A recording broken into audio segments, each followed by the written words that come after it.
A lot to unpack here, so let's bring in Ayesha Bell Hardaway, Associate Professor of Law and Co-Director of the Social Justice Institute at Case Western Reserve University. Professor, so nice to have you on Early Start this morning.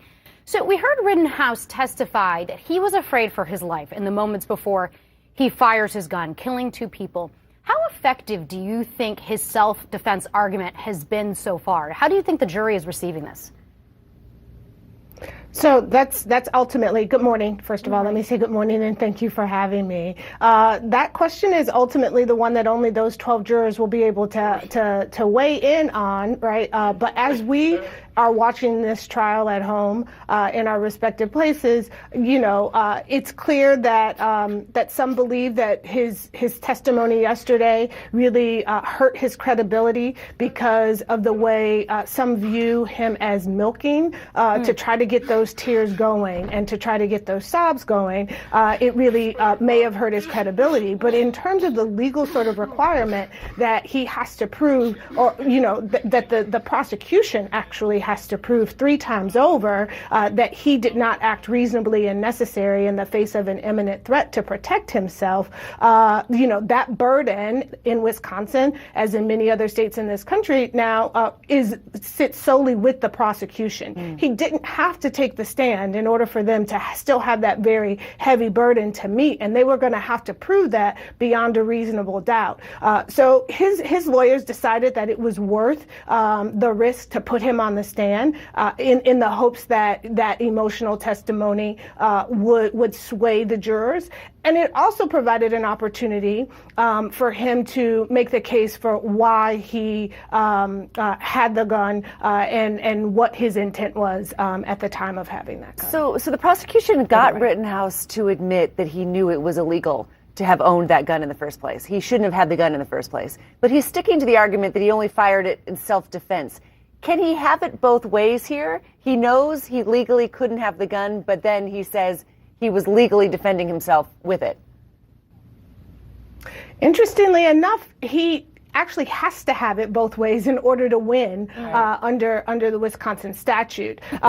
Specifically, what I'm talking about is yes, if he illegally has a gun, the law does not allow him to use the self-defense claim unless he's able to show that despite his provocation, he retreated and did everything he could to avoid using deadly force, but nonetheless had to in order to protect an imminent threat of death. And so in order to be able to reclaim the self-defense law in the light of his illegal conduct or the self-defense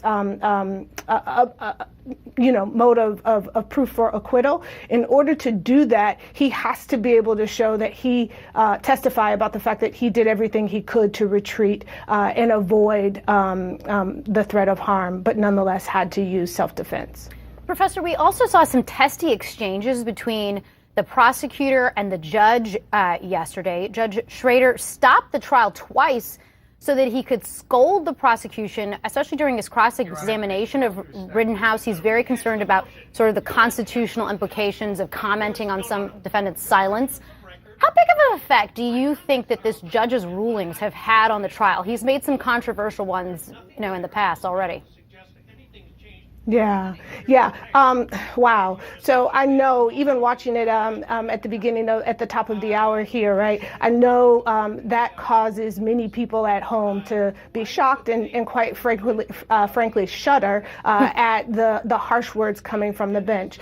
From my perspective, the only thing that was surprising to me was that it wasn't done at a sidebar outside of the hearing of everybody except for the court reporter and the lawyers. Yes, I know the jury was excused from the room at the time, but the judge's practice of not using a sidebar is really the only reason why we're talking about this today, because otherwise we wouldn't necessarily know all of these intricate details. Us lawyers would have to speculate and probably rightfully would be able to do so about the Fifth Amendment piece, because it really is quite settled. I was surprised to see the prosecution ask the questions related to his silence after the time that he he was arrested. This isn't a civil jury. This isn't a civil trial. The reality is that under the Fifth Amendment, any criminal defendant has the right to not ever say anything, and certainly taking the stand in their own defense is their choice. And all prosecutors know that you're not to ask a line of questionings around that decision. Yeah, the judge has, made a big point of having an open courtroom. He allows cell phones in the courtroom, which is unusual.